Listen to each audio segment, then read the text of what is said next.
तू है निज निज वांछित फल ही लह तू है।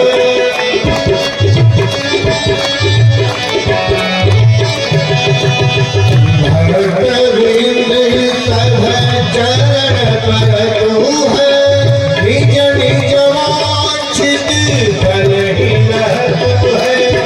निज निज वांछित फल ही लह तू है। निज निज वांछित फल चरण कमल में चरण कमल में आस लगी है। चरण कमल में आस लगी है। स्वामी जी की आरती होने लगी है। जगमग जगमग ज्योति जगी है। स्वामी जी की आरती होने लगी है। जगमग जगमग ज्योति जगी है। गुरुवर आरती यतिवर आरती स्वामी जी की आरती होने लगी है। बोलिए बाल कृष्ण लाल की श्री राघवेंद्र सरकार की उच्च चरण श्री स्वामी जी महाराज की निकुलधर स्वामी जी महाराज की जय जय श्री राधे श्याम।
नारायण बोले श्री लक्ष्मी नारायण भगवान की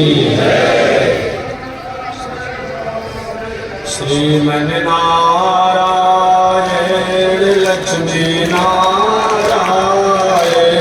श्रीमन नारायण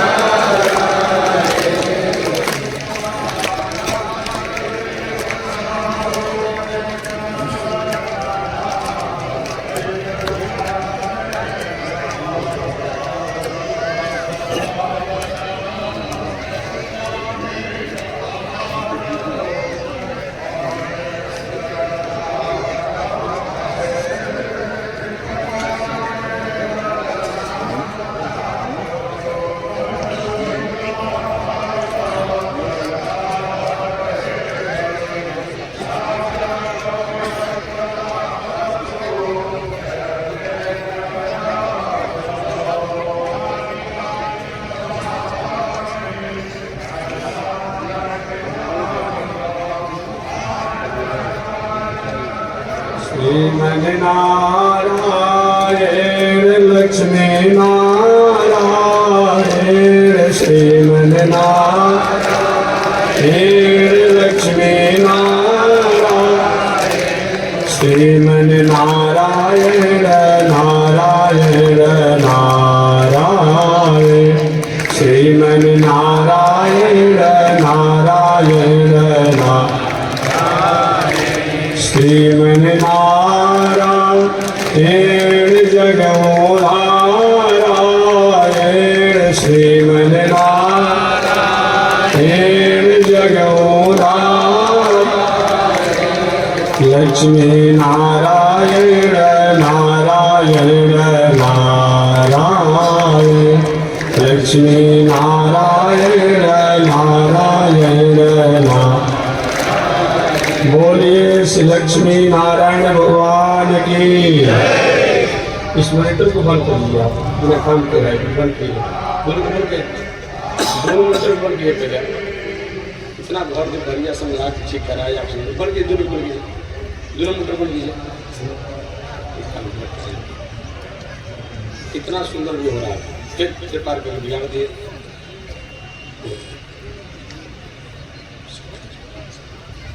अनंताचार्य कृपया वेदांत द्वय पारगम रामकृष्णांग्रि सर्वज्ञ विश्वक्सेन मुनिम भजे।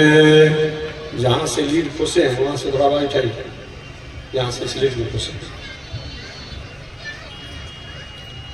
कासायं यज्ञसूत्रं शुचिवपुषि तथा चोर्ध्वपुण्ड्रं च भाले यस्यास्ते दक्षस्ते कलिकुमतिगिरीन्द्रेन्द्रवज्रं त्रिदण्डं संसाराग्नि प्रशान्त्यै मृत्यजलममलं दारुपात्रं पवित्रं श्रीविश्वक्सेन सूरे पदकमलयुगं श्रेयसे संश्रयामि लक्ष्मीनाथ समारम्भां नाथयामुनमध्यमाम् अस्मदाचार्यपर्यन्तां वन्दे गुरो परम्परां।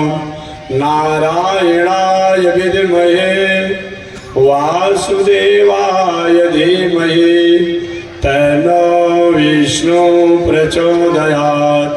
महालक्ष्म्यै च विद्महे विष्णुपत्न्यै च धीमहि तन्नो लक्ष्मी प्रचोदयात्।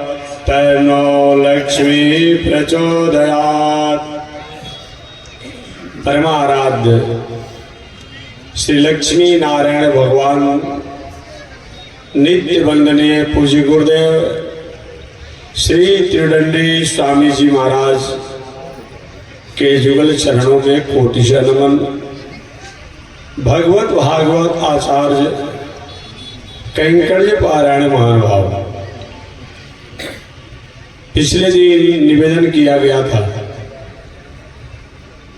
आरता विषैणा शिथिलाश्च भीता घोरेषु च व्याधिषु वर्तमाना संकीर्तनारायण स्वप्नमात्रं विमुक्त दुखा सुखिनो भवन्तु। चाहे कैसे भी हमारी परिस्थिति क्यों न हो, आर्त होकर के भी अगर परमात्मा को शरणागति किया जाता है तो परमात्मा उसकी रक्षा करते हैं। आर्त का मतलब जब दुनिया के लोग हाथ उठा दें, अंगूठा दिखा दें, मुंह मोड़ ले, पीठ दिखा दें, उस समय भी परमात्मा की शरणागति किया जाता है। उन परमात्मा को जाना जाता है, पहचाना जाता है, माना जाता है, स्वीकार किया जाता है। तो विमुक्त दुखा सुखिनो भवन्तु, और प्राणियों का कल्याण और उद्धार करते हैं। आर्तवक द्रौपदी जी, द्रौपदी पहले तो अपने कुल खानदान पर भी स्वाभिमान था। पंचाल नरेश की बेटी थी, पंचाल देश की बेटी थी, ऐसे भी वह मजबूत थी, स्वस्थ थी। अपने बल का भी उसने परीक्षण किया, परंतु एक मर्यादित नारी भला उस कुशासन के बल के सामने क्या कर पाती, असहाय हो गई। पुनः द्रौपदी ने भीष्माचार्य को पुकारा, गुरुदेव आचार्य श्री कुल पितामह कुलाचार्य आप मेरी रक्षा करें। व्यक्ति वही होता है, उसमें नैतिकता व्यक्तित्व मानवता नहीं होती है, तो व्यक्ति होने के बाद भी व्यक्ति का ओज तेज कमजोर हो जाता है। भीष्माचार्य कितना विद्वान है, कैसे ज्ञानी है, कैसे बलवान है, महाभारत में निर्णय किया गया है। परंतु भीष्माचार्य द्वारा छोटी सी एक चूक हो गई, एक भूल हो गई। अनीति अन्याय अधर्म होते हुए उन्होंने देखा, सुना, परखा, समझा, फिर भी अनीति पर रोक नहीं पाए, अनीति को रोक नहीं पाए। काश भीष्माचार्य जी एक बार दुर्योधन को डांट देते। दुर्योधन पांडवों के साथ अगर कहीं अन्याय होगा तो मेरे से बुरा कोई नहीं होगा।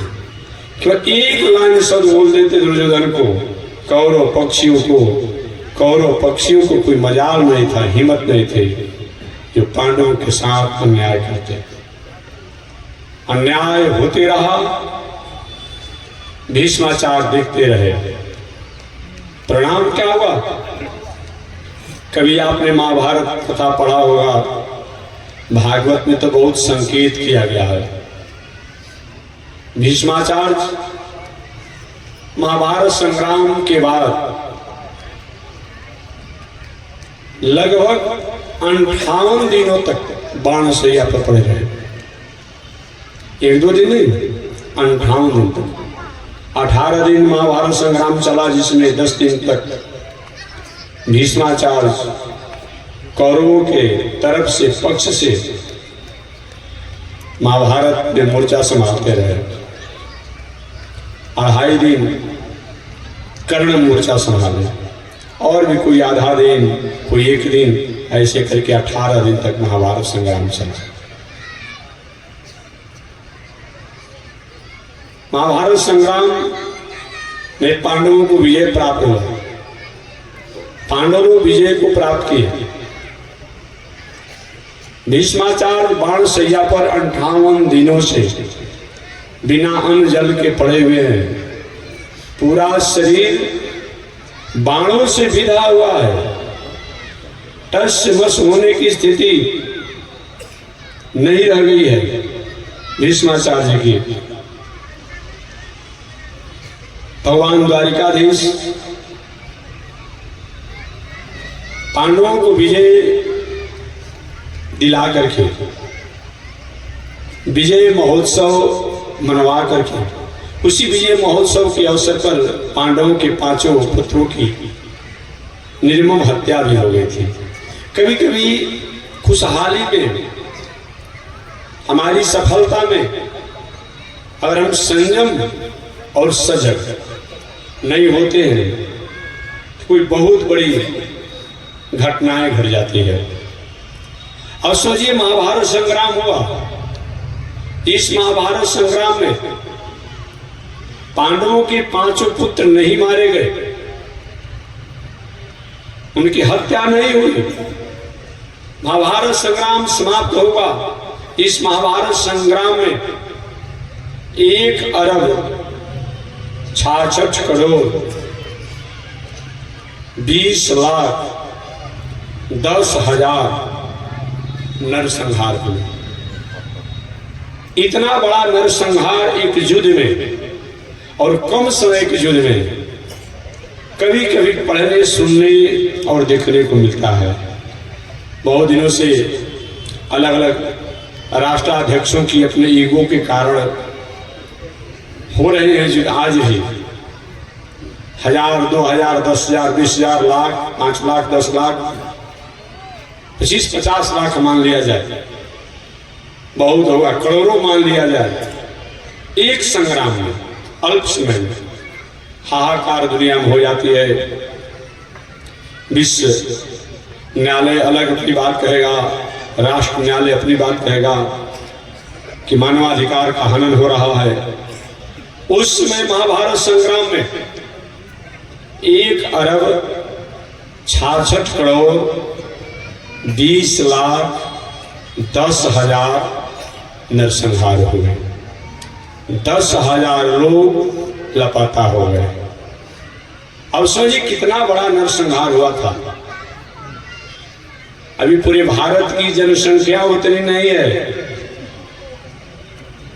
कागजी प्रक्रिया के द्वारा सरकारी डाटा के अनुसार भारत की जनसंख्या लगभग 1 अरब 35-36 करोड़, कहीं 1 अरब 40 करोड़, और थोड़ा अच्छी प्रकार से अगर किया जाए सर्वे तो लगभग 1.5 अरब के भीतर ही है।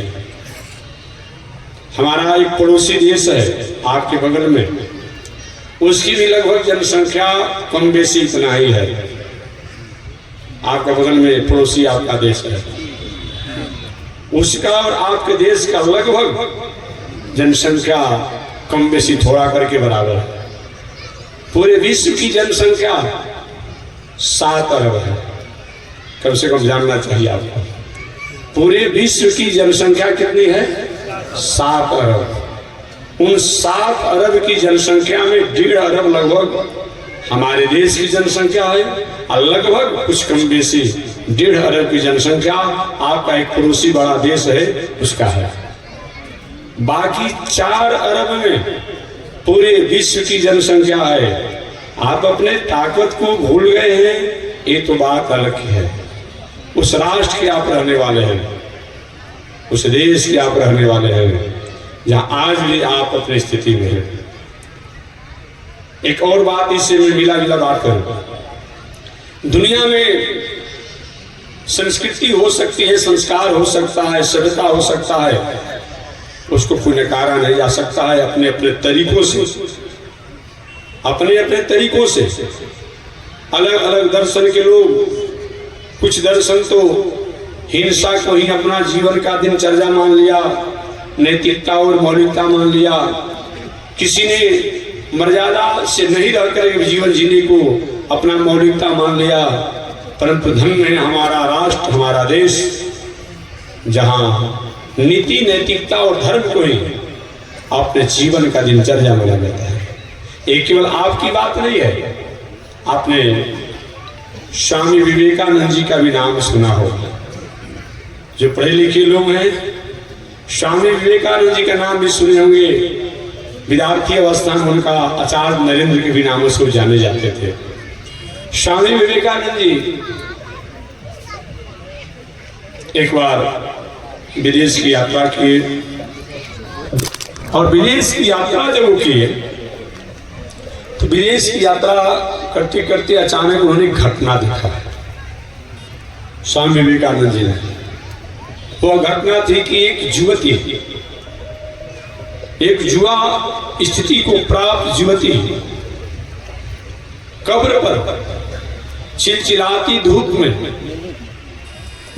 पंखा डुला रहे थे।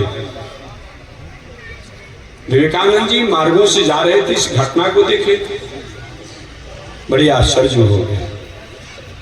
अरे भाई हो गया, हमारे देश की नारी भी होती है, भाई हो, बेटा हो, पति हो, जो कोई संबंधी हो, उनके मरने पर बहुत खुश करती है स्नेह, तो मरने के बाद घर के द्वार तक जाती है, रोती है, बिलखती है, पुनः धैर्य धारण कर लेती है। एक ऐसी ज्योति है कि मरे हुए शव के कब्र पर जाकर के चिलचिलाती धूप में और पंखा जल रही है। कितना इस शव के प्रति, इस कब्र के प्रति इसकी स्नेह है, प्रेम है। प्रातः काल से सायं काल तक विवेकानंद जी ने यही घटना देखते रह गए। सायंकाल होने पर वो युवती लौट करके आई। विवेकानंद जी का वेश परिवेश गैरिक था, गेरुआ रंग का था। प्रणाम किया। महात्मा मैं आपको प्रणाम करती हूँ।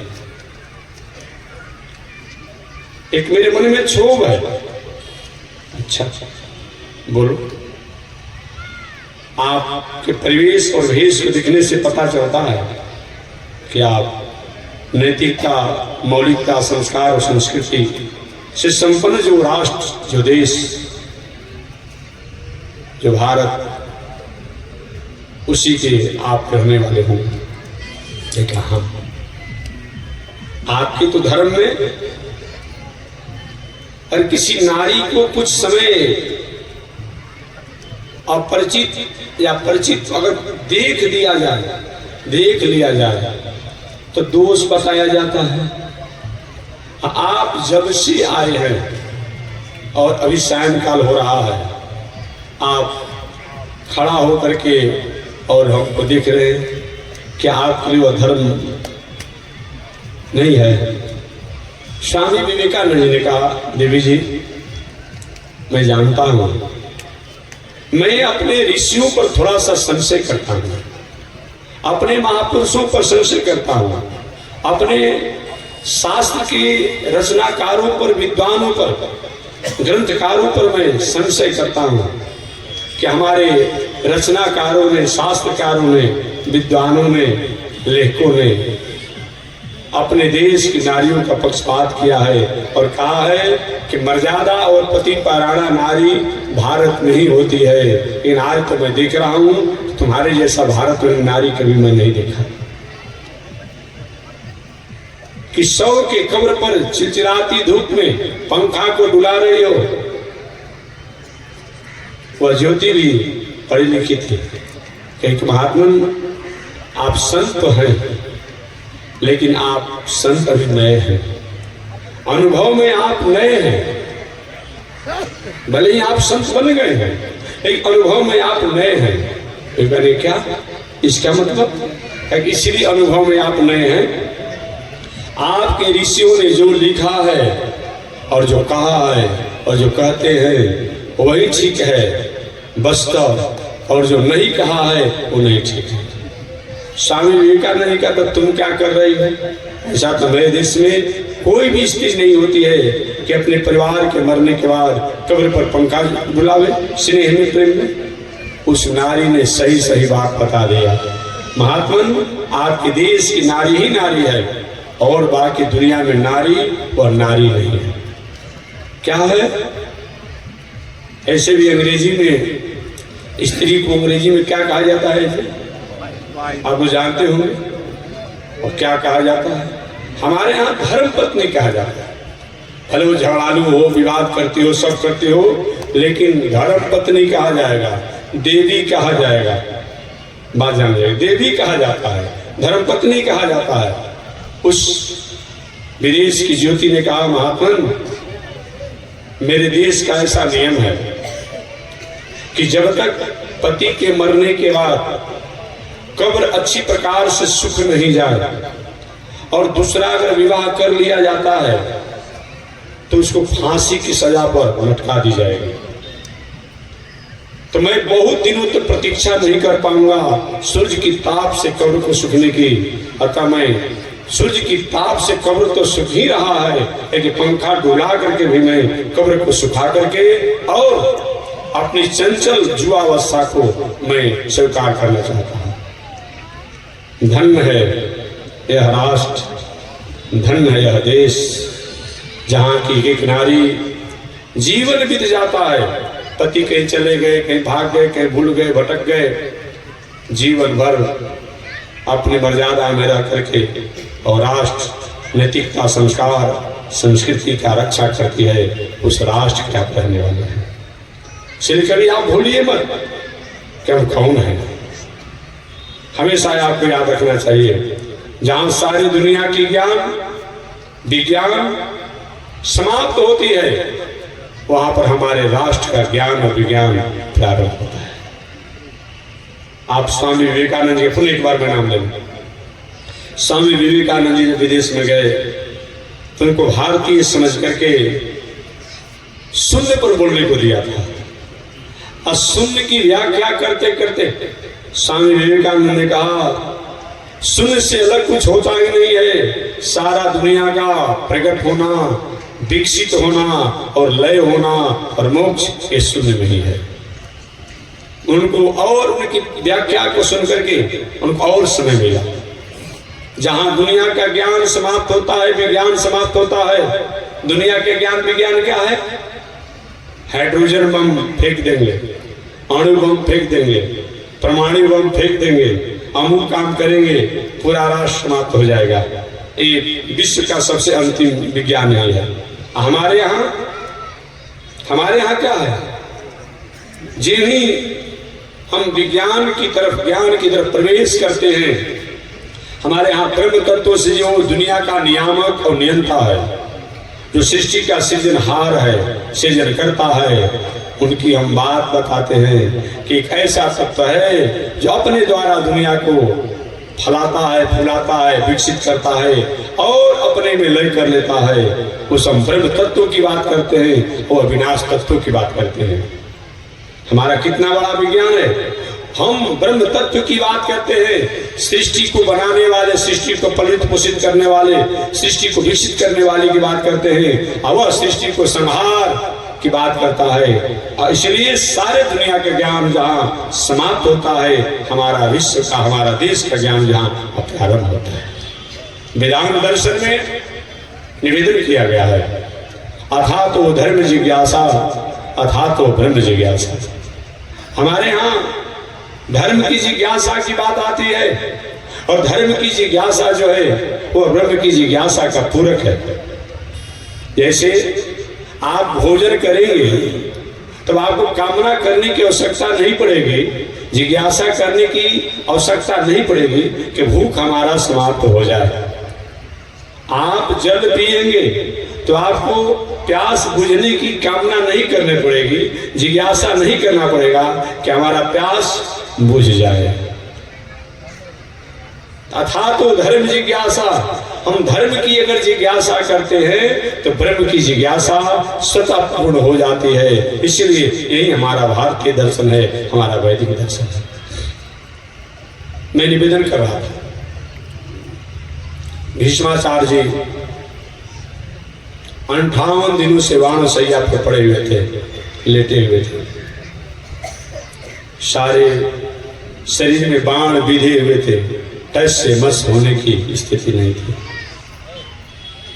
भगवान द्वारिकाधीश पांडवों को विजय महोत्सव दिला करके, विजय महोत्सव मनवा करके द्वारिका जाने की तैयारी में थे। अचानक कुंती मैया आ गई, और कुंती मैया आकर के भगवान द्वारिकाधीश के सामने रोने लगी। द्वारिकाधीश, जब आप जाने की बात करते हैं, जब आप जाने की बात करते हैं तो प्राण बाहर आ जाता है, ऐसा अनुभव होता है। तो रोने लगी। भगवान द्वारिका थोड़ा सा गला खींच रहा था, ठीक है, यहाँ से देख लीजिए।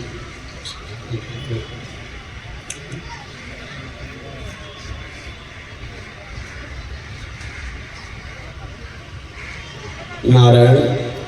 भगवान द्वारिकाधीश ने कहा, बुआ जी, मेरे जाने से आपको दुख है तो चलो मैं नहीं जाऊंगा। आज की यात्रा को मैं स्थगित करता हूं बुआ जी, जब तुम कहोगे तभी मैं जाऊंगा।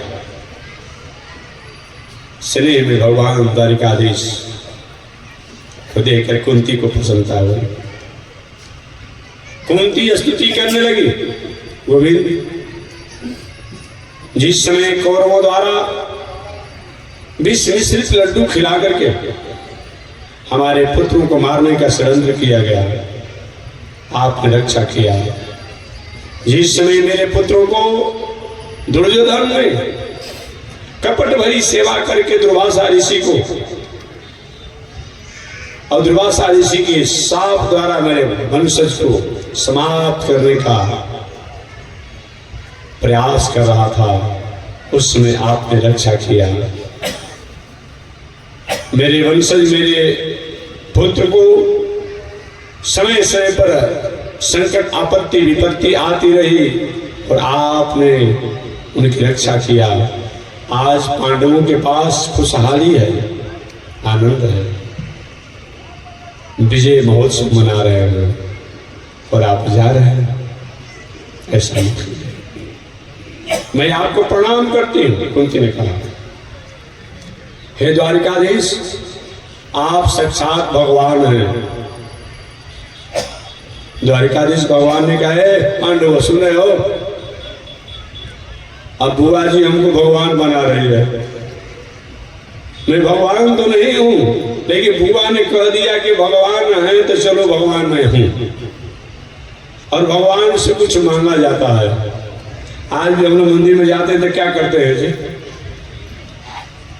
1 रुपया का चिनिया बादाम ले जाएंगे, 2 रुपया का सारा केला ले जाएंगे और 7 पीढ़ी का आशीर्वाद मांगेंगे। देखेंगे घर बन जाए, मकान बन जाए, दलान बन जाए, नाती बेटा का विवाह हो जाए, नाती हो जाए, नौकरी लग जाए। ये क्या कर रहे हैं भाई, अब 2 रुपये में सब काम हो जाए, ये कोई मतलब होता है? आज भगवान की क्या स्थिति आप लोगों ने कर दिया है पता नहीं है। दिन भर में 4 हाली आप भोजन करेंगे, 6 हाली पानी पिएंगे, 4 हाली चाय करेंगे, अब भगवान क्या करते हैं, सुबह शाम एक दाना सुबह भोग लगा दिए, वो शाम को लगा दिए, अब पट कर दिए। यही भगवान में होता है, यही होता है। आपको जितने बार भूख लग रहा है, जितना प्यास लग रहा है, वैसा नहीं होना चाहिए। भगवान मतलब छोटा बालक, भले वो अच्छा अवतार में छोटा बालक, लेकिन हमने क्या किया है? द्वारिकाधीश ने कहा, बुआ जी हमको आपने भगवान बना दिया तो चलो मैं भगवान हूं। भगवान से मांगा जाता है, मांगो तुम लोग, जो मांगोगे मैं दूंगा। और सबसे प्रथम मांगने की बारी द्रौपदी जी की आएगी। द्रौपदी जी मांगो। द्रौपदी जी ने कहा, गोविंद आपके चरणों में मेरा प्रेम बना रहे, एक कभी संबंध मत भूलिएगा कि मैं आपकी बहन हूं, आप मेरे भाई हैं। ठीक है। आगे नकुल जी की बात आई। नकुल जी कहे कि प्रभु हमको आशीर्वाद दीजिए कि अपने भाइयों की मैं सेवा करते रहूंगा। सहदेव जी आप भी मांग लीजिए। सहदेव ने कहा कि आप और अपने परिवार की मैं सेवा करते रहूं। बारी आई अर्जुन जी की, आप मांग लीजिए। अर्जुन के हमको वरदान दे दीजिए, आशीर्वाद दे दीजिए कि मैं आपका चेला आप और आप मेरे गुरु।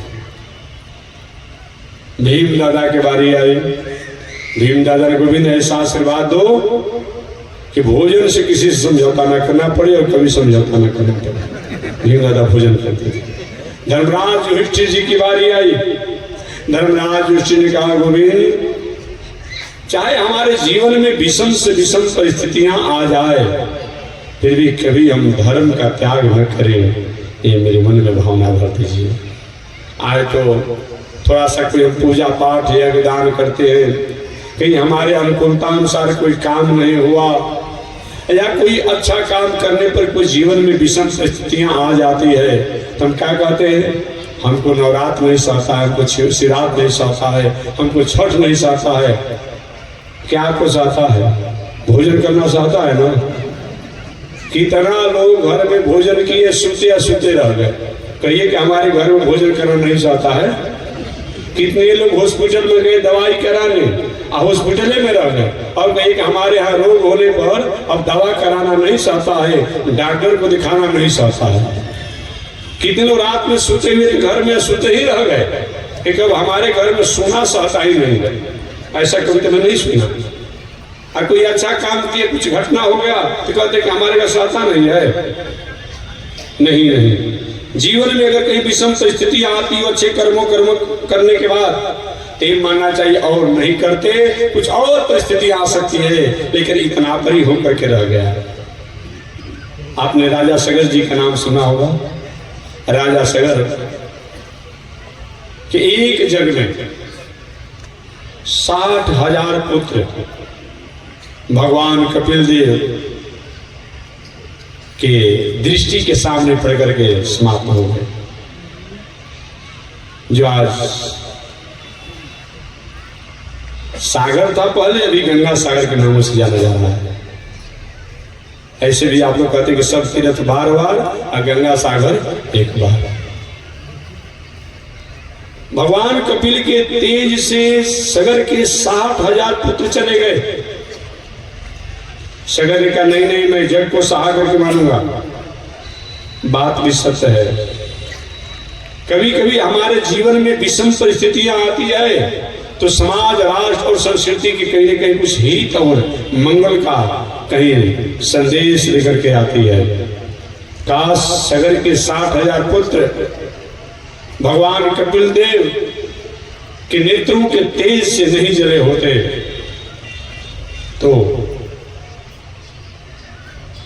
गंगा जी का आगमन कैसे होता। 3 प्रिया सगर जी की प्रयास करके गंगा जी को लाई।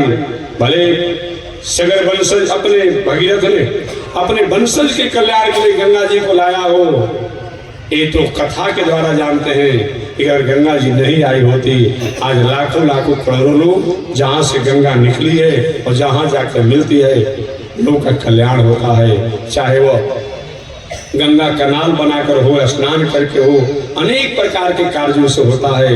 इसलिए कभी कभी जीवन में विषम परिस्थिति आती हो, वह समाज, राष्ट्र और प्राणियों के मंगल को लेकर के आते हैं। हमारे जीवन में विषम परिस्थितियां आती हो तो मानना चाहिए कि अगर नहीं करते अच्छा काम और कुछ हो सकता था, ये तो इतना ही रह करके रह गया, इतना पर ही हो करके रह गया। एक हास्यमय कथा कहता हूं, तब मैं मूल कथा में प्रवेश कर जाऊंगा। हास्य हर परिस्थिति में आप मुस्कुराते रहिए, और जो होता है यही मानिए कि भगवान जो करते हैं सो ठीक ही करते हैं, बल्कि और कुछ और अधिक हो सकता था। ये कहने की बात नहीं है कि दुख में तड़पो नहीं, सुख में फूलो नहीं, प्रेम भक्ति का आंसू बहाते चलो, कृष्ण गोविंद गोपाल गाते चलो। ये केवल कहने का चीज नहीं है, ये जीवन में अनुभव करने का चीज है। महाभारत में पांडवों ने नारद जी से पूछा कि हे देवर्षि नारद जी, हम लोग के जीवन में जितना विषम परिस्थितियां आई, संकट आपदा आई, क्या और किसी के जीवन में ऐसा हुआ हो? देवर्षि नारद ने कहा, पांडव आप अपनी बात क्या करते हैं? जो भगवान श्री कृष्ण, जो त्रैलोक के स्वामी और मालिक कहे जाते हैं, उनके जीवन में जितनी विषम परिस्थितियां आई, एक सामान्य व्यक्ति के जीवन में तो नहीं आई है। आज भी सरकार की बहुत बड़ा कानूनी प्रक्रिया, अपराधियों पर कितना बड़ा सजग अनुशासन है, फिर भी हर कोई किसी अपराधी की पत्नी हो या कोई स्त्री ही कई अपराध की दफा में हो, अब उसको कोई 9 प्रसव कोई पुत्र होने वाला हो, तो जब तक से वह उसके गर्भ का संतान जन्म नहीं लेता है, उस पर डॉक्टर की, सरकार की, प्रशासन की निगरानी होती है, कुछ ऐसा स्थिति ना आवे जो इसके गर्भ का बालक पर कोई बहुत बड़ा परेशानी हो। अब समझिए, वसुदेव जी और देवकी को जेल में बंद कर दिया गया था, किसी प्रकार की कोई वहां कोई व्यवस्था नहीं थी। ऐसी परिस्थिति में भगवान श्री कृष्ण को जेल में मथुरा में जन्म लेना पड़ा। अभी नार भी नहीं कटाया, नाल छेदन भी नहीं हुआ, और वहां से उनको गोकुल में जाना पड़ा। कितना विषम परिस्थिति होगा आप ध्यान दीजिएगा। चलिए वहां गए, अभी 10 दिन के नहीं हुए थे भगवान श्री कृष्ण कंस द्वारा प्रेषित होकर के अनेक राक्षस आए, चाहे वो पुतना हो, आगासुर हो, बाकासुर हो, ऐसे राक्षस आते रहे। अभी 5-6 वर्ष की अवस्था में हुए कि देवताओं द्वारा भी तांडव शुरू कर दिया गया, कभी वरुण द्वारा, कभी इंद्र द्वारा, कभी अमुक द्वारा, ये होते रहा। 11 वर्ष की अवस्था में तो भगवान को ब्रज वृंदावन गोकुल छोड़ करके और मथुरा में पुनः आना पड़ा। 11 वर्षों तक भगवान श्री कृष्ण वृंदावन गोकुल ब्रज में रहे। 14 वर्षों तक मथुरा में रहे। कितना हो गया? 14, 11, 25।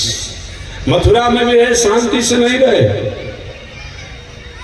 जब कंस और लोगों के समापन के बाद भगवान थोड़ी सी अमन चैन में रहना चाहे, अपने परिवार को संवर्धन और संरक्षित करना चाहे, उसी समय जरासंध ने मथुरापुरी पर चढ़ाई कर दिया।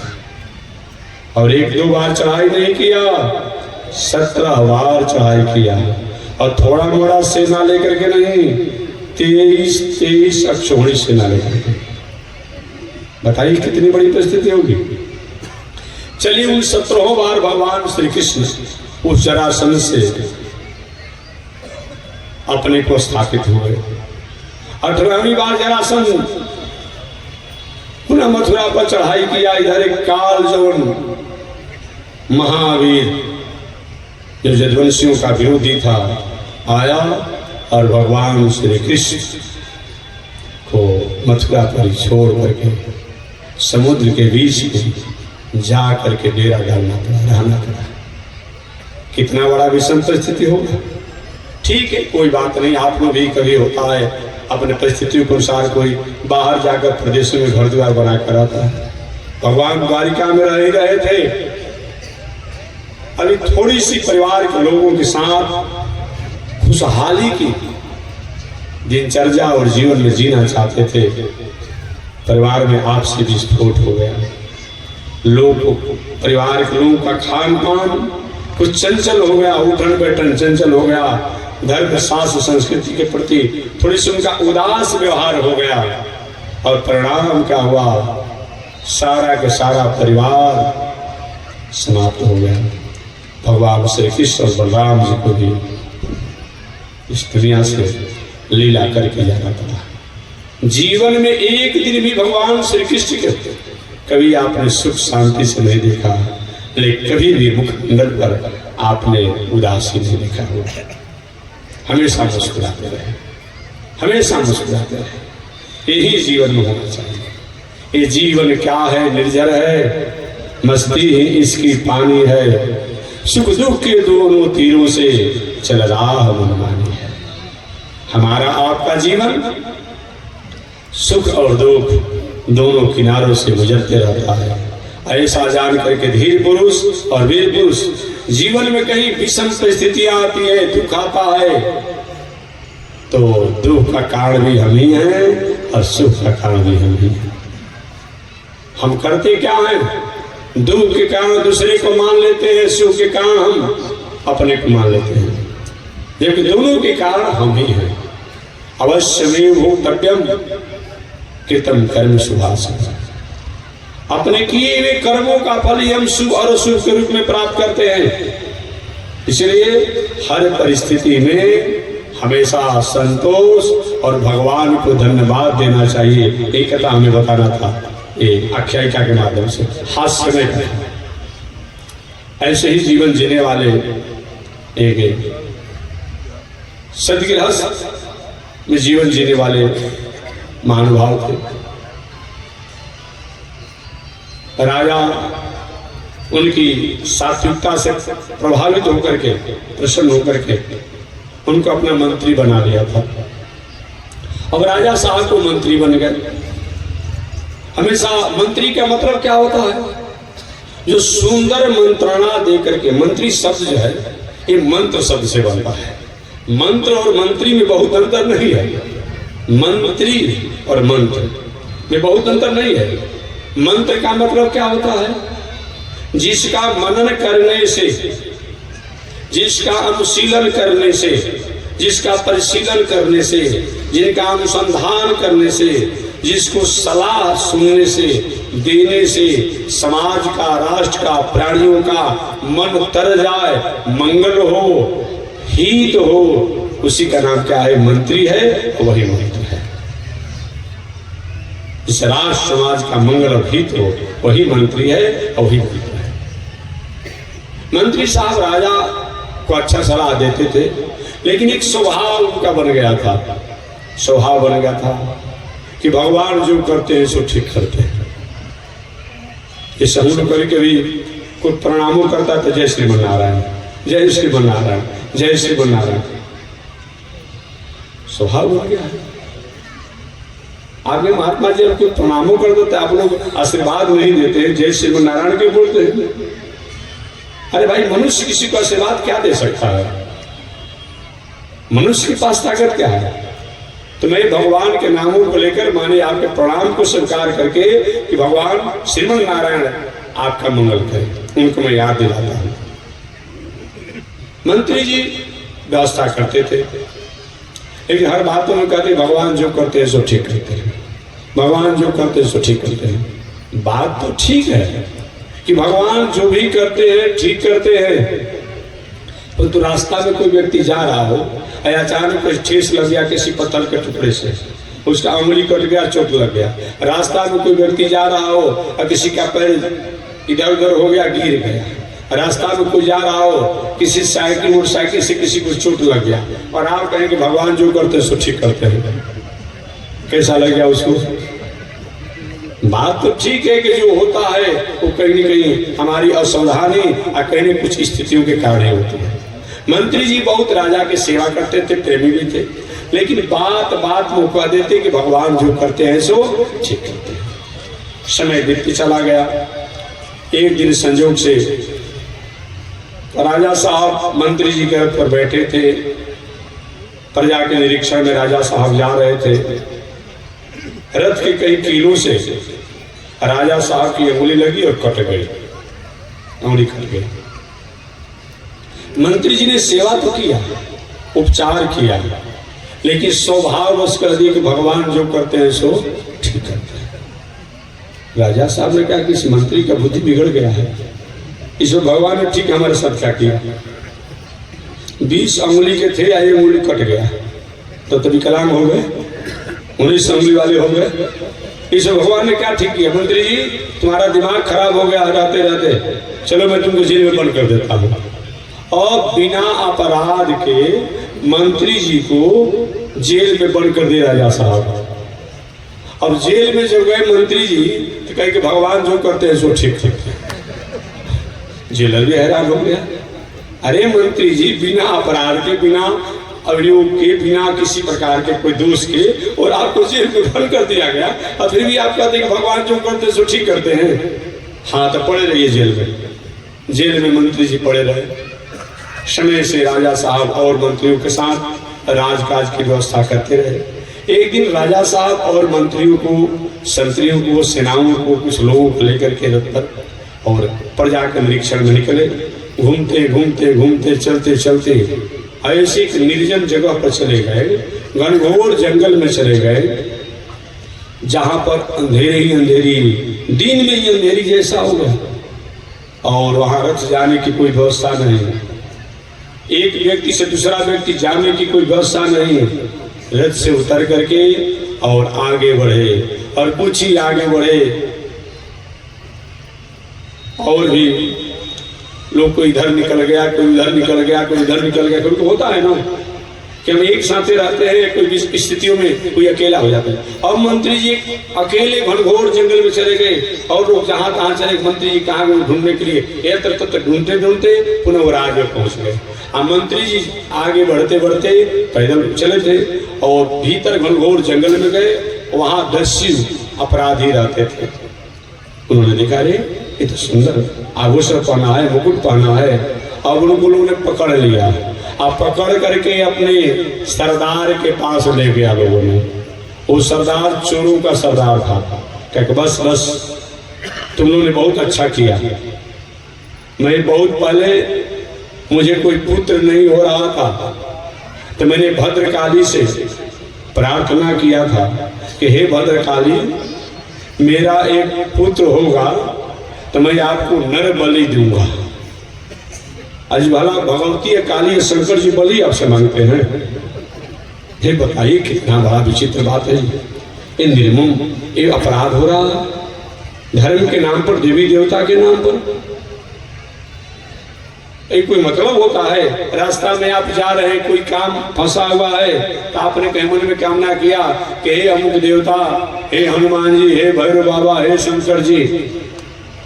चाहे जाते समय अगर कोई हमारा काम हो गया जो है तो शायद आपका काम हो गया, आपने माना कि हमने जो मनौती किया था इसीलिए काम हो गया। अब क्या करते हैं, और रास्ता में वो पेड़ है और उसमें चिरकुट लगता है, और वो चिरकुटवा बाबा हो गए। देखेंगे बहुत लोग, कुछ ढेला हवा बाबा होते हैं, ढेला फेंकने लगे। हरे किसी ने ऐसा किया, कोई काम हो गया, अब जो जाएगा सब ढेला ही फेंकेगा। और बताइए ये कोई मतलब होता है? कोई मतलब होता है? नहीं नहीं। धन संपत्ति जो कुछ भी हमारे जीवन में है, हमारे कर्मों के अनुसार ही वह देवी देवता को देता है। केवल देवी देवता के देने से होगा तो किसी को गरीब होने की आवश्यकता ही नहीं थी। लाखों लोग जाते हैं। कुछ दिन पहले इतना लाइन लगा हुआ था, इतना लाइन लगा हुआ था। 33 कोटि देवता हैं। उन देवताओं को छोड़कर के कहां तो जा रहा था उधर लोग कि कौन तो वो सीढ़ी में है कि जो जाएगा सब करोड़पति बन जाएगा। अब बताइए, तो ये बताइए कि जितने लोग जाते हैं तो सब करोड़पति होगा, कोई वहां तक कंगालपति होगा नहीं जाने वाला, चलौट कराने वाला नहीं। भाई जी, अपने कर्म के अनुसार हम करोड़पति लाखपति बनेंगे। हमारा कर्म होगा तभी वो देवी देवता के दर्शन करने से हमारा कुछ होगा, और कर्म हमारा नहीं होगा तो हम देवी देवता के पास जा करके भी हमारी जो स्थिति है वही रहेगी। इसलिए कर्मी हमारी जननी है, कर्मी हमारा माता है, कर्मी हमारा पिता है, कर्मी हमारा गुरु है, और कर्मी हमारा स्वर्ग है, कर्मी हमारा मोक्ष है, और कर्मी हमारा ईश्वर है, और कर्मी हमारा सुख है, कर्मी हमारा दुख है। आप एक प्रश्न हमसे पूछ सकते हैं, महात्मा जी जब ये बात है तो कभी कभी देखा जाता है कि बहुत बड़ा अपराधी आदमी है, लेकिन जिस रफ्तार में दिन दूना रात चौगुना वो बढ़ रहा है, उस रफ्तार में एक अच्छा कर्म करने वाला व्यक्ति नहीं बढ़ता है, तो कैसे कर्म को सब कुछ मान लिया जाए? कैसे मान लिया जाए? मैं निवेदन करना चाहूंगा, यदि किंचित कहीं समाज में, राष्ट्र में ऐसा कोई आपको देखने को घटना मिलती हो कि नीति, अन्याय, अधर्म, पाप की ऊंचाई पर चढ़ा हुआ व्यक्ति जो है, सोपान पर चढ़ा हुआ व्यक्ति जो है, जिस रफ्तार में आगे बढ़ रहा है, एक अच्छे जीवन जीने वाला व्यक्ति वैसा नहीं बढ़ रहा है, तो मन में कभी कभी पूजा पाठ धर्म कर्म पर थोड़ी सी उदासी हो जाती है। एक बात मैं निवेदन करना चाहूंगा, और ऐसा किसी व्यक्ति को देखते होंगे तो उसका पहले का फिक्स डिपॉजिट पूर्ण का है, और पूर्ण अलग नहीं होता है, भाग अलग नहीं होता है, प्रारब्ध अलग नहीं होता है। मैं निवेदन करना चाहूंगा, हमारा प्रारब्ध, हमारा भाग, हमारा पूर्ण कोई अलग नहीं होता है। जहां जल है वही जल की तरंग है, जहां जल है वही जल की तरंग होती है। जल के अभाव में जल का तरंग नहीं होता है। हमारा जो आज प्रारब्ध बना हुआ है, हमारा भाग बना हुआ है, हमारा पुण्य बना हुआ है, वह स्वतंत्र नहीं है। हमने पहले कर्म किया है, वह कर्म आज प्रारब्ध बना हुआ है, आज भाग बना हुआ है, आज पुण्य बना हुआ है। ये जानना चाहिए, और मैं अभी करूंगा वही बनेगा। तो अगर किसी को ऐसा आप देखते हो, कोई अनीति, अन्याय, अधर्म से जीवन जी रहा है, फिर भी दिन दूना रात चौगुना बढ़ रहा है, तो जानना चाहिए कि उसका पहले का फिक्स्ड डिपॉजिट कहीं न कहीं पूर्ण कर्मों का है, अच्छे कर्मों का है। आज वह भले ही अच्छे कर्म नहीं कर रहा है। आप कहीं किसी बैंक में जाकर के आपने 1 लाख रुपया कर्ज ले लिया हो, और चक्रवृद्धि ब्याज पर चक्रवृद्धि ब्याज, चक्रवृद्धि ब्याज पर चक्रवृद्धि ब्याज चल रहा हो। कुछ दिनों के बाद आप खेती व्यापार करके धनी आदमी हो गए, और धनी आदमी हो गए, तो आपके पास अब गाड़ी घोड़ा मकान दलान सब हो गए। अब आप अचानक आप भूल गए थे कि मैंने ऋण भी लिया था बैंक से, अचानक आपके पास नोटिस आया चक्रवृद्धि ब्याज के साथ। अब आप डांटने लगते कर्मचारी को, शर्म नहीं आती है? मेरा मकान है, दलान है, दुकान है, इतना बड़ा आदमी हूँ, गाड़ी घोड़ा है, और हमारे पास तो नोटिस पे अगर आ गया, शर्म नहीं आती है? देख तो लाखों लाख रुपया मैं रोज लोगों को दे देता हूँ। कर्मचारी का साहब अभी न है, लेकिन जब आपने ऋण लिया था उस समय का तारीख पढ़ लीजिएगा, आप ही का दस्तखत है, आप ही का फोटो है और आप ही का है, आप ही का है, उस समय का है। तो जैसे हमारे द्वारा, दूसरी बात, कहीं हमने रुपया जमा कर दिया है, हमें आवश्यकता नहीं पड़ी, अब बाद में परिस्थितियों के कारण हम कहीं कमजोर हो गए, हमारे पास स्थिति नहीं रही, तो क्या पहले का जमा किया हुआ उस रुपया का चक्रवृद्धि ब्याज हमें नहीं मिलेगा? चक्रवृद्धि ब्याज सहित मूल संपत्ति भी समय से हमको मिलेगा और उसके द्वारा मैं भोग भोगूंगा। पहले कहीं मैंने ऋण लिया है और वर्तमान समय में आज हम प्रसन्न हैं, तो ऋण लिए तो ऋण का भी नोटिस हमारे पर आएगा। कोई अच्छा काम हम कर रहे हैं, फिर भी हमारे जीवन में विषम परिस्थितियां आती है, तो पहले का कोई न कोई हमारा कर्म ऐसा है जो आज हमें प्राप्त होता है। ये कोई जरूरी नहीं है कि अभी हम कोई काम करेंगे उसका इसी समय प्राप्त हो जाएगा, ऐसा नहीं होगा, ये कोई बात नहीं है। इसीलिए महानुभाव शास्त्रकारों ने कहा कि अवश्य में भोक्तव्यम कृतम कर्म शुभाशुभम, निश्चित रूप में हमारे आपके द्वारा किए गए कर्मों का फल जो है शुभ और अशुभ के रूप प्राप्त होता है। राजा साहब को चोरों ने पकड़ लिया, और पकड़ जब लिया तो हुआ कि बस मैंने मनौती किया था, इसी को मैं भद्रकाली को दूंगा, भद्रकाली को इसी को बलि दूंगा। आज भी देखेंगे बलि देने के लिए कुछ ऐसा दास दर्शन वाले हैं लोग, 1 वर्ष 6 महीना 2 महीना बकरा हो, जो कुछ भी जिसका बलि रहा हो उसको खूब खिलाते पिलाते शौक से स्नान कराएंगे। एक जिस दिन उनकी मनौती है कच मना काट देता है। ये कौन सा धर्म है जी? ये काहे का धर्म है जी? इस धर्म से क्या मतलब है जी? इससे क्या होने वाला है? और राजा साहब अब तो राजा रह नहीं गए, उनको तो पकड़ लिया अपराधियों ने, अब उनको खिलाया गया पिलाया गया कपड़ा पहनाया गया, बाजा बज रहा है, और बाजा बज रहा है उसी समय हुआ कि जल्दी बाजा बजाओ। और जो चोरों का सरदार जो मनौती किया था कि मैं नर बलि करूंगा भद्रकाली को, अगर मेरा पुत्र होगा तो अजीवित तलवार लेकर के राजा साहब के गर्दन पर मारना चाहा। अचानक उसकी दृष्टि पड़ गई राजा साहब की उंगली पर, अरे ये तो खंडित बलि है। क्या है? ये तो खंडित बलि है। भगवती खंडित बलि नहीं लेगी, नाराज हो जाएगी, इसका एक उंगली कटा हुआ है, हटाओ हटाओ हटाओ हटाओ। राजा साहब को छोड़ दिया गया। राजा साहब किसी तरह से घूमते फिरते बिलखते आए अपने राज में। राज में आने के बाद एक मंत्री जीवा जो कहा सब ठीक ही कहा था, हम वो कहना शुरू कर दिए कि भगवान जो करते हैं सो ठीक है। अगर कहीं हमारी उंगली नहीं कटी होती आज मेरा गर्दन कट गया होता, लेकिन उंगली कटने का हुआ कि आज मेरा गर्दन कटने से बच गया। भगवान जो करते हैं सो ठीक करते हैं। अब राजा साहब कहने लगे, अब मंत्री जी को जेल से बाहर निकाल दिया गया। मंत्री जी आपकी बात हमें समझ में आ गई, भगवान जो करते हैं सो ठीक करते हैं, ये मैंने प्रत्यक्ष देख लिया। अगर कहीं मेरा उंगली नहीं कटा होता आज गर्दन कट गया होता। ये तो बात हमें समझ में आ गई, लेकिन एक बात हमें समझ में नहीं आ रही। महाराज अभी कौन सा बाकी रह गया समझने को? राजा साहब ने कहा कि भगवान ने तो हमारा उंगली काट करके गर्दन काटने से चोरों से रोक दिया, लेकिन आप बिना अपराध के और इतने दिनों तक आप जेलों में पड़े रहे, ये भगवान ने आपके साथ क्या अच्छा किया? मंत्री जी ने कहा कि राजा साहब आपसे दुगना कृपा भगवान ने हमारे ऊपर किया। अच्छा क्या किया महाराज बता दीजिए। मंत्री जी ने कहा अच्छा ये बताइए, हमको कहीं आप जेल में नहीं बंद किए होते तो ऐसा हो सकता था कि मैं आपके साथ नहीं रहता? ऐसा हो सकता था? हो ही नहीं सकती थी। हम आपके साथ होते, हम दोनों एक साथ ही जाते, एक जगह पहुंचते, दोनों पकड़ लिए जाते, तो आपको तो खंडित समझ करके आपको छोड़ दिया जाता और हमको पूरा पंडित समझ के हमारा ही गर्दन कट गया। तो हमको जेल में बंद करके भगवान ने हमारे साथ काम किया और आपको खंडित समझ करके भगवान ने आपके ऊपर कृपा किया। इसलिए भगवान जो करते हैं सो एक करने का चीज नहीं है। हमेशा मुस्कुराते रहिए। भगवान श्री कृष्ण विषम से विषम परिस्थितियां आई, लेकिन कभी भी उनके मुखमंडल पर आपने उदासी नहीं देखा। भीष्माचार्य जी 58 दिनों से बाणों से पर है, टस से मस शरीर नहीं हो रहा, सारे शरीर बाण से विधे हुए हैं। पांडव लोग कुंती बुआ को प्रसन्न करके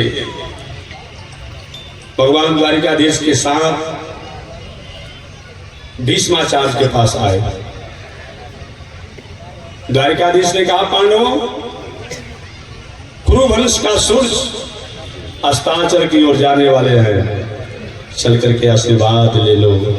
राजनीति, धर्म नीति, समाज नीति, कूटनीति, देश नीति, परिवार नीति उपदेश सीख लो। ऐसा महापुरुष आना संभव नहीं है। सभी लोग कुरुक्षेत्र के मैदान में गए, जहां भीष्माचार्य जी बाण से यहाँ पर लेटे हुए थे। जाकर के अर्जुन ने प्रणाम किया, दादाजी प्रणाम। अरे अर्जुन आए हो, उनको कहाँ छोड़ दिया? भगवान द्वारिकाधीश बोलने लगे, अरे बाबा हमको आपने कहा।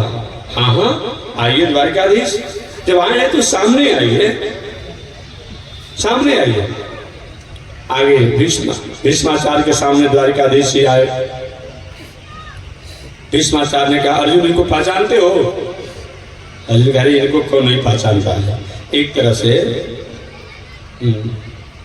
भगवान श्री कृष्ण की बहन से विवाह अर्जुन का हुआ था, तो भी एक संबंध चलता था। कभी थोड़ी सी मुस्कान भरी हास्य हो जाती थी। अरे इनको कौन नहीं पहचानता है? नहीं नहीं अर्जुन, जितना तुम पहचानते हो उतनी ही इनकी पहचान नहीं है। जितना तुम पहचानते हो इतनी इनकी पहचान नहीं है। महाभारत में तुमने विजय प्राप्त नहीं किया, विजय प्राप्त करा नहीं है। तुम्हारी अगर विजय प्राप्त करने की स्थिति होती तो तुम दुनिया में न्याय की मांग कर रहा था, क्या होता? अपने बल से तुम विजय को प्राप्त कर लेता।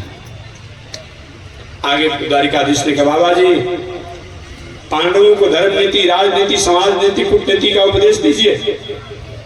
भीष्माचार्य उपदेश देने लगे, पांडवों व्यक्ति को भाग्यवादी नहीं कर्मवादी होना चाहिए। कर्म करने के बाद भी अगर फल नहीं मिलता हो फिर भी कर्म का त्याग नहीं करना चाहिए। व्यक्ति को पाप नहीं करना चाहिए, पाप होते हुए दिखना नहीं चाहिए, पापी की सहायता नहीं करनी चाहिए। भीष्माचार्य उपदेश दे रहे थे, द्रौपदी बगल में खड़ी थी। द्रौपदी हंसने लगी, बाबा पर उपदेश कुशल बहुत है। कोई व्यक्ति जीवन भर उपद्रव किया हो, जिंदगी भर उपद्रव, मन तो समझ गया आपने, दुनिया के जितना उपद्रव होता है। अब वो कहीं दाढ़ी में से बढ़ा करके चिमटा लेकर के लाल कपड़ा पहन करके कहीं उपदेश देता है ना, तो लोग सुन हंसते हैं कि जीवन भर उपद्रव की आज उपदेश दे रहा है। अब द्रौपदी उपदेश दे रहे थे, भीष्माचार्य उपदेश दे रहे थे और द्रौपदी हंस रही थी। भीष्माचार्य की दिशा में द्रौपदी हंस रही है। भीष्माचार्य की दृष्टि है, बेटी इधर आओ, इधर आओ। द्रौपदी भी डर गई, बाबा मरने का समय है, किसी बातों को सोच करके कहीं चले जाएंगे तो क्या होगा? बाबा क्या हमको बुलाया? हाँ हाँ आओ बेटी। अच्छा ये बताओ तुमने हंसा क्या? कोई बात नहीं, इसी तरह से भीष्माचार्य को याद रखो, अगर अपने हंसी का कारण तुम नहीं बताओगे तुम्हारा मृत्यु अमंगल हो जाएगा। तुम्हारे हंसी के कारण को जानने के लिए हमको पुनः जन्म लेना पड़ेगा। बताओ तुमने क्यों हंसा? द्रौपदी ने कहा, बाबा हंसी इसीलिए आ गई कि आप मेरे पतिदेव को बता रहे थे पाप नहीं करना चाहिए, पाप होते हुए देखना नहीं चाहिए और पापी की सहायता नहीं करनी चाहिए। आपने पाप तो नहीं किया है, हम जानते हैं पाप आपने नहीं किया है, लेकिन पाप होते हुए आपने देखा है और पापी की आपने सहायता किया है। पर कहीं आप एक बार डांट दे होते कौरवों को, आज इतना बड़ा वितंडा होता है। तो क्या आपके लिए धर्म नहीं है, आपके लिए नीति नहीं है, आपके लिए न्याय नहीं है? भीष्माचार्य रोने लगे कि बेटी आज उसी पाप का फल है कि नैष्ठिक ब्रह्मचारी भीष्माचार्य, जो हमको याद है 121 जन्म तक मैंने कोई पाप नहीं किया है, नैष्ठिक ब्रह्मचर्य से रहने वाला यह भीष्माचार्य, आप पाप होते हुए देखा, पापी की सहायता किया, इसका परिणाम है कि आज 58 दिनों से मैं बाण से यहाँ पे पड़ा हुआ हूं। द्रौपदी ने कहा बाबा आपने ऐसा किया क्यों? आप तो ज्ञानी आदमी है, आपने ऐसा किया क्यों? भीष्माचार्य ने कहा मैंने पापी दुर्योधन का अन्न खाया था, इस अन्न खाने का कारण था मैं पाप होते हुए देखा, फिर भी पापों को मैं रोक नहीं पाया। मेरे पापों को तुम दूर करो, समाप्त करो, क्षमा करो। पुनः भीष्माचार्य से द्रौपदी बाबा मेरी बातों को अन्यथा मत लीजिएगा, मैंने याद दिला दिया। आगे भीष्माचार्य पांडवों को राजनीति, धर्म नीति, समाज नीति, कूटनीति का उपदेश दिए और अंत में कहा पांडवों अब तुम लोग मुझसे बोलना नहीं है, मुझको द्वारिकाधीश से कुछ सेपरेट बात करना है, एकांत में अकेले में बात करना है, निजी बात करना है। भीम दादा थोड़ा मुंह लगे हुए थे ना, बचपन से भीष्माचार्य अर्जुन को भीम को उंगली पकड़ करके चलना सिखाए थे। आज भी छोटा बेटा जब कानी पर बाबा के चाचा के पिता के रहता है ना, तो बड़े होने पर थोड़ी सी मुझसे तो शरारत कर ही लेता है। तो भीष्माचार्य ने भीम को, अर्जुन को, इनको उंगली पकड़ करके चलना सिखाया था।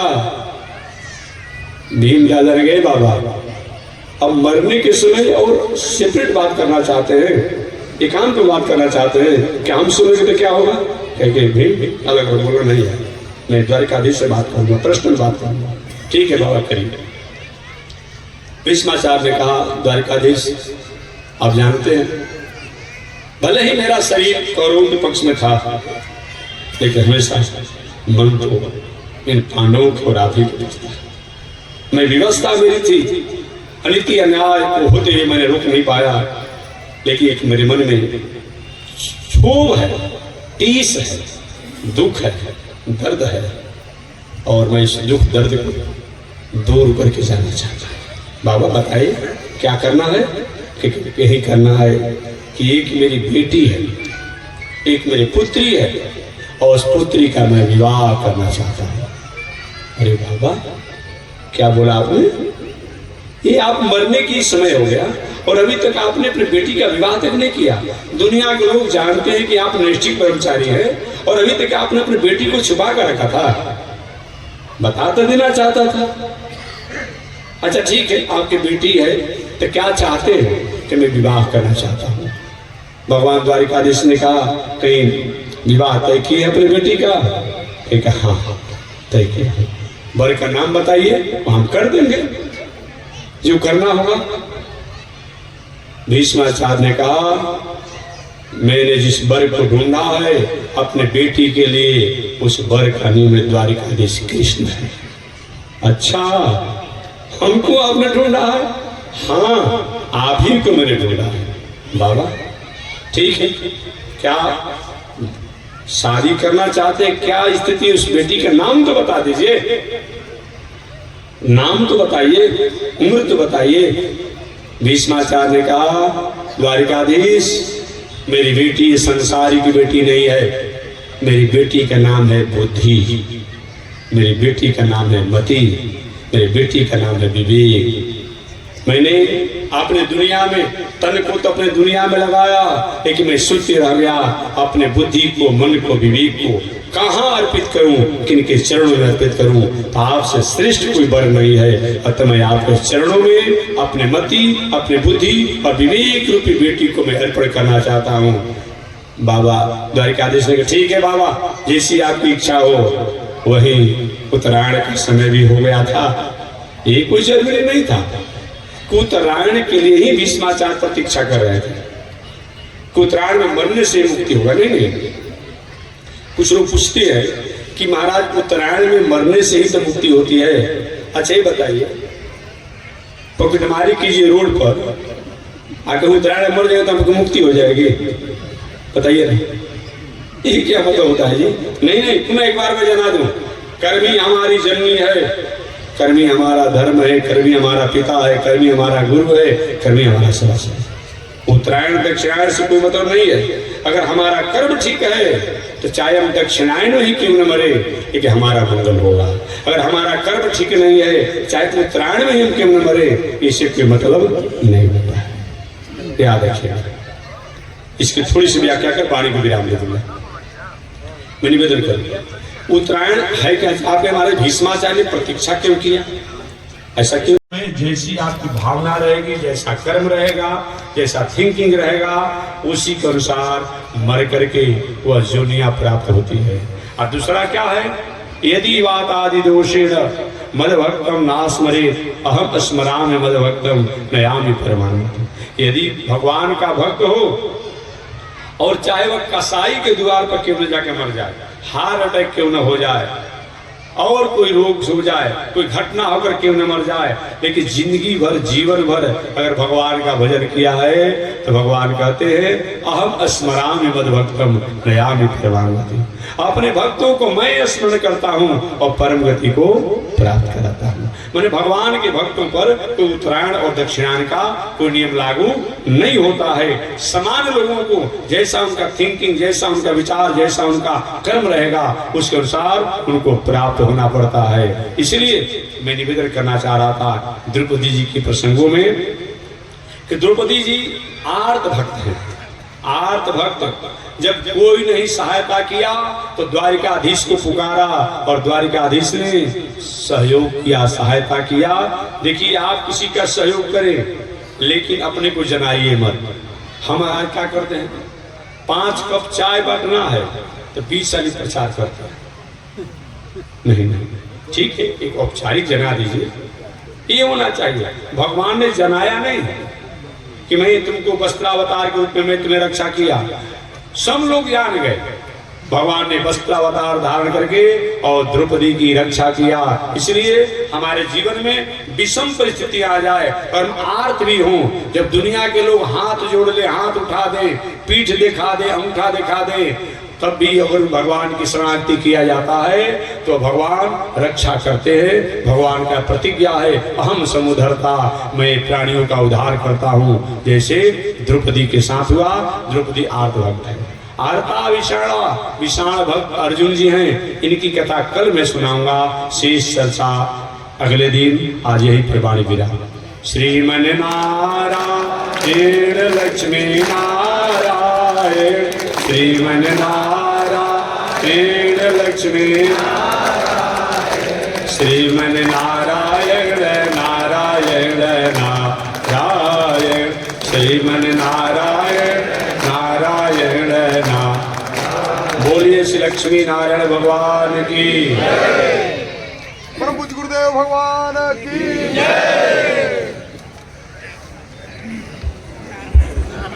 स्वामी जी महाराज की। ओम चंद्रमा मनसो जात चक्षो सूरजो अजायत श्रोत्राद्वायुषप्राण समुखा दग्निरजायत श्रीश्रुते लक्ष्मी शवदन्या वहो रात्रि पार्श्वे नक्षत्राणि रूपमस्मिनो व्यातम् विषय निगाढ़ा मोमयी गाढ़ सर्वलोकम मयी गाढ़।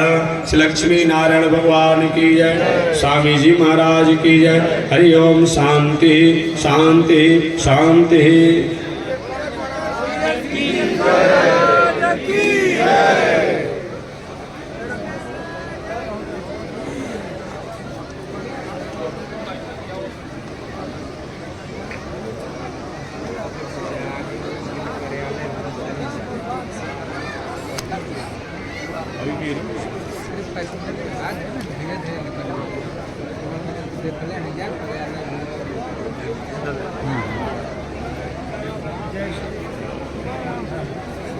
देखिए ज्यादा निशाना मत नहीं, ज्यादा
वैष्णवेभ्यो श्री वैष्णवेभ्यो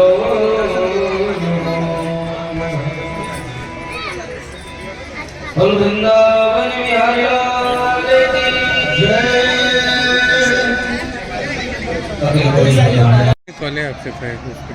सोचना है कि 15 GB रहे